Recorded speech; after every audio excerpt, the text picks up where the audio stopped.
Video games. They become a big part of our lives pretty much nowadays.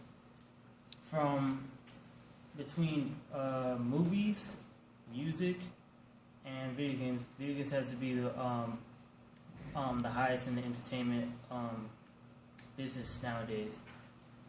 From usually just going to the arcade, and now it's basically in your own household. And also, from it being like a big old box, it's pretty much now can be in your hand, anywhere you want to be. Or it could be on your smartphone, like Flappy Bird.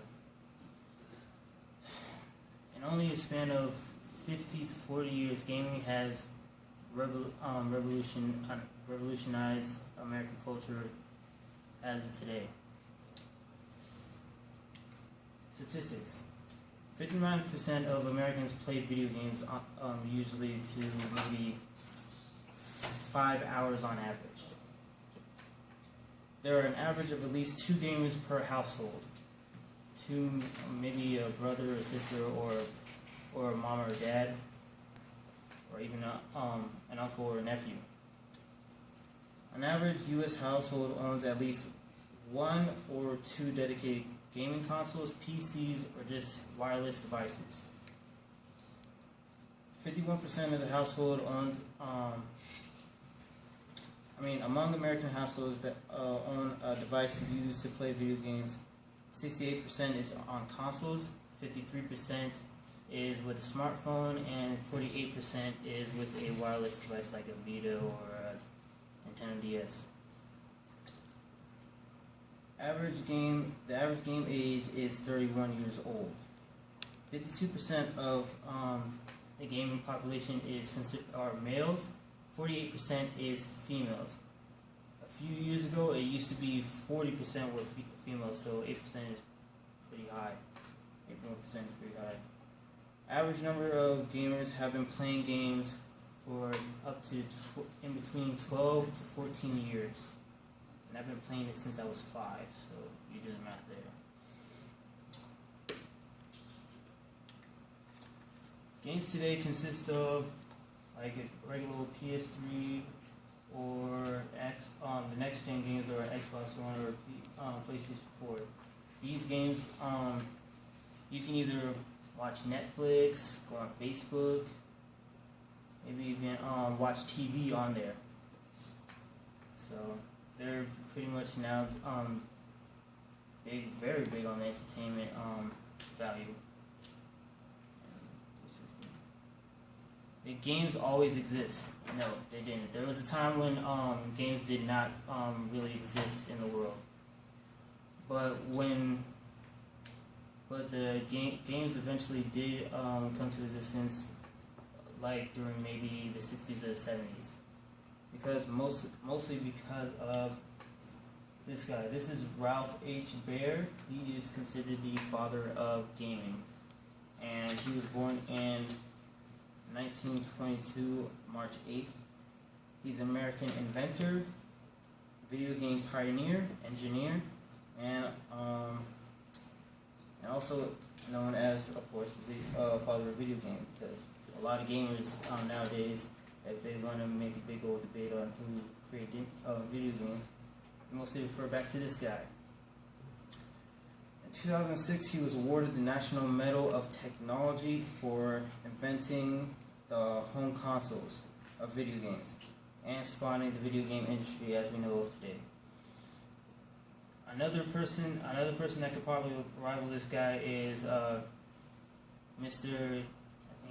Minamoto or Yamamoto. He is the guy who made Nintendo a very big thing. So that's why I'm also one of the dudes that probably rivals him.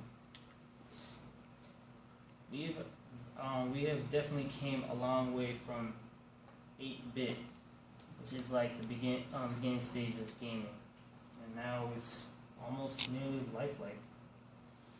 So 8-bit to that is how much we've grown since 40 to 50 years.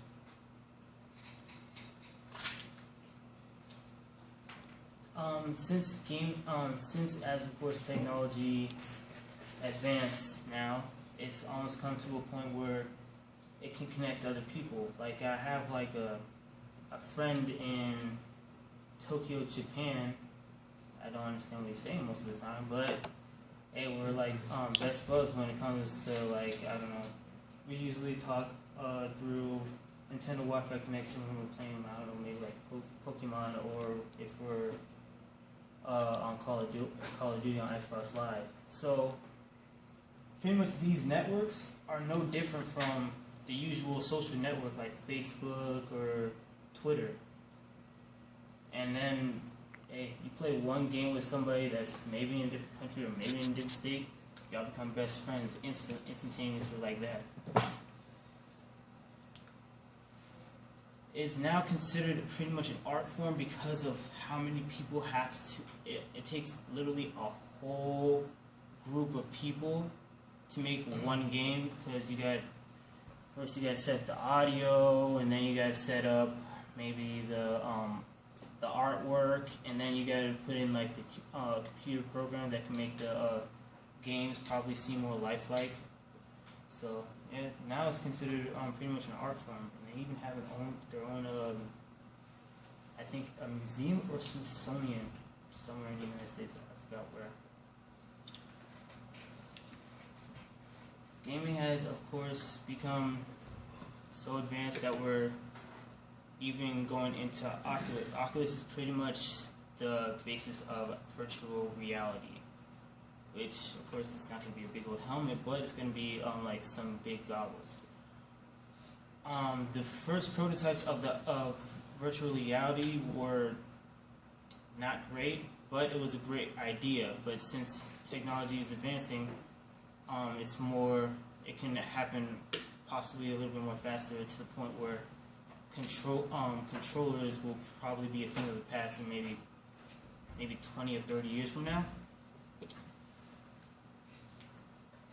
And that is the end of the history of video games. I'm Elijah Asher. I hope you learned something today. Thank you for your time.